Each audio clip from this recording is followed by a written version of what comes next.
Oi, pessoal! Daí, tudo bem? Tudo certinho? Hoje a gente vai terminar os módulos 26 e 27. Então, paramos aqui na página 141. Na última aula a gente falou um pouquinho, né? Só vou voltar aqui para vocês verem sobre o IBAMA, que é o Instituto Brasileiro do Meio Ambiente e dos Recursos Naturais Renováveis.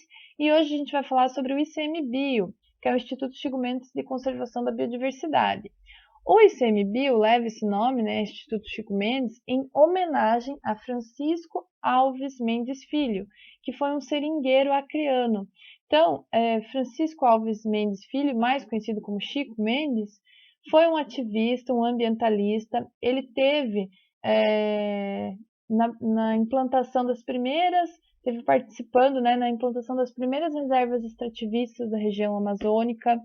É conhecido por sua luta em defesa da biodiversidade, né, amazônica, e mesmo tendo sido assassinado por fazendeiros, ele virou um símbolo da defesa do meio ambiente, certo? E por isso o instituto leva o seu nome, Instituto Chico Mendes ICMBio. Quais são as funções? Existem várias funções do Instituto, né, várias atribuições do Instituto Chico Mendes, mas as principais delas estão aqui. Então, propor, implantar, gerir, proteger, fiscalizar, monitorar unidades de conservação, as UCs, Unidades de Conservação Federal. Além disso, também executar programas de pesquisa, proteção, preservação, conservação da biodiversidade e de exercer o poder de polícia. Então, lembram aqui quando eu falei de fiscalizar? Na verdade, o Instituto Chico Mendes tem esse poder de polícia ambiental para proteger, então, a biodiversidade em todo o território brasileiro, tá? Ele surgiu de uma reestruturação do IBAMA lá em 2017, então ele nasceu, né? Foi uma divisão do IBAMA. E hoje em dia ele tem essa autonomia para monitorar, fiscalizar atividades que possam impactar negativamente as unidades de conservação. Além disso, ele ainda contribui gerando e disseminando conhecimento sobre as áreas protegidas, tá? Aqui a gente tem um link que eu vou deixar no PDF sobre as espécies ameaçadas. Então, se vocês acessarem esse site aqui, tem a lista das espécies ameaçadas da fauna brasileira. Tem o livro vermelho de 2018. O que é esse livro vermelho? Nesse livro tem todas as espécies que estão em perigo de extinção, certo? Então, o livro vermelho seria o livro de espécies ameaçadas ou em grande perigo de extinção. Vou deixar o link, daí depois vocês podem acessar no PDF para abrir esse livro aí, esse livro vermelho. Na página 142, a gente vai falar um pouquinho sobre essas UCs, essas unidades de conservação aí. Então, eu também vou deixar um site, tá? Que fala um pouquinho sobre as UCs. É o site da União Internacional para a Conservação da Natureza, o IUCN. É uma organização internacional, então o site está em inglês, mas dá para vocês darem uma olhadinha, só uma verificada lá. E ele é dedicado à conservação da natureza, tá? Então ele tem recomendações, ele define as diretrizes para as áreas de proteção, para as áreas protegidas. E as UCs são áreas de conservação naturais. Então, uma das formas, né, de se conservar essas áreas naturais é criando áreas protegidas. Essa estratégia tem dado muito certo, porque essas áreas elas contribuem para a conservação da biodiversidade. Elas estando protegidas, elas acabam contribuindo para a manutenção, né, fazendo com que as espécies acabem sendo conservadas e não entrando naquele livro vermelho que eu falei ali um pouquinho antes, tá? Segundo a IUCN, que é a União Internacional de Conservação da Natureza, uma área protegida é definida como, está entre aspas aqui, se vocês quiserem grifar tudo que está entre aspas. Então, uma área protegida, na verdade, é um espaço geográfico claramente definido, reconhecido, dedicado e gerido através de meios eficazes, legais ou outros, para alcançar a conservação da natureza a longo prazo, com a associação dos serviços ecossistêmicos e valores culturais. O que seriam esses serviços ecossistêmicos? Serviços ecossistêmicos são os serviços que os ecossistemas fornecem a todos os seres vivos. Por exemplo, uma floresta, né? Um ecossistema de floresta. Qual é o serviço que uma floresta está fornecendo a outros seres vivos? A produção de oxigênio é um serviço ecossistêmico dado pelas florestas. Então, cada ecossistema pode prestar vários tipos de serviços ecossistêmicos. Então, isso que é a definição, né? São serviços que vão ser utilizados por outros, por todas, por todas as populações de outras espécies, certo? No Brasil, a expressão área protegida engloba áreas de preservação permanente, que são as APPs, as reservas legais, que são as RLs, e as unidades de conservação, que são as UCs, tá? Essas áreas, elas vão contribuir para diminuir o impacto das mudanças climáticas, para conservar a biodiversidade, para manter esses serviços ecossistêmicos que eu falei agora há pouco ali, né? E para trazer benefícios diretos ou indiretos para toda a população.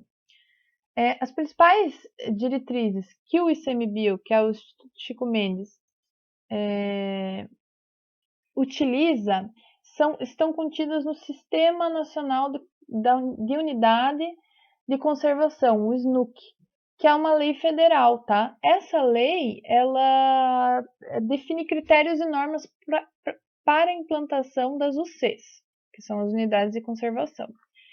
Então, a gente pode ter dois tipos de unidades de conservação. Elas podem ser de proteção integral ou de uso sustentável. A gente já vai ver qual que é a diferença, né, das duas. Aqui a gente tem uma imagem de uma unidade de conservação nacional de proteção integral, que é o Parque Nacional do Iguaçu, as cataratas, né, do Iguaçu, aqui no nosso estado, lá em Foz do Iguaçu, mas aqui dentro do Paraná, certo? O que é uma unidade de conservação de proteção integral? Ela vai preservar todos os recursos naturais e só vai admitir que eles sejam utilizados se for por uso indireto para pesquisa. Então, ou atividade de educação ambiental. Se não for para isso, não pode tocar e nem retirar nada dessa unidade de conservação aí de proteção integral. Já uma unidade de conservação de uso sustentável, por exemplo, aqui, ó, a Floresta Nacional do Tapajós, lá no Pará, ela combina a conservação da natureza com a exploração sustentada. Então, o que seria essa exploração? É uma exploração do meio ambiente de maneira mais sustentável, preservando e garantindo que se mantenha, certo? Então, aqui a Floresta dos Tapajós, lá no Pará, é um exemplo desse tipo, de uso sustentável. Então, é permitido, a exploração é permitida, mas de forma sustentável sempre. Seguindo aqui na página 143, a gente tem as principais, numa tabela, categorias, né, das unidades de proteção integral e aqui embaixo das de uso sustentável. Então, a de proteção integral, como eu falei, elas são mais intocadas. Só vai permitir, né, algum uso indireto ali para pesquisa ou para atividades de educação ambiental. A gente tem várias categorias de unidades de proteção integral, por exemplo, as estações ecológicas, as SECs, que tem como objetivo preservar, pesquisar, as reservas biológicas, que tem como objetivo preservar, sem interferência humana direta, né? Os parques nacionais, que também têm como objetivo preservar ecossistemas, já que eles têm, né, uma beleza cênica aí, que se destaca. Os monumentos naturais também, por causa da sua grande beleza, eles têm como objetivo preservar os sítios naturais que são mais raros. E os refúgios de vida silvestre protegem ambientes naturais para assegurar a existência dessas espécies aí de fauna ou flora que estão ameaçadas, tá? As unidades de uso sustentável, aqui a gente tem várias também. Por exemplo, as APAs, que são as atividades de proteção ambiental, podem ser públicas, privadas, pode ser uma área bem extensa, e ela vai ter como característica a qualidade de vida das populações humanas e locais. Então, preservar essa qualidade ali. A área de relevante interesse ecológico, a ARE, já é uma área menor, é uma área de pequena extensão e vai ter características naturais extraordinárias. O que é isso, extraordinários? É que só existem ali, naquele local, e por isso tem que ser preservado, certo? A Floresta Nacional, Flona, vão ser espécies predominantes nativas que tem ali. A reserva extrativista tem o uso concedido às populações extrativistas tradicionais, não é para qualquer pessoa chegar lá, né, e fazer a extração, não, só as populações extrativistas tradicionais daquela região.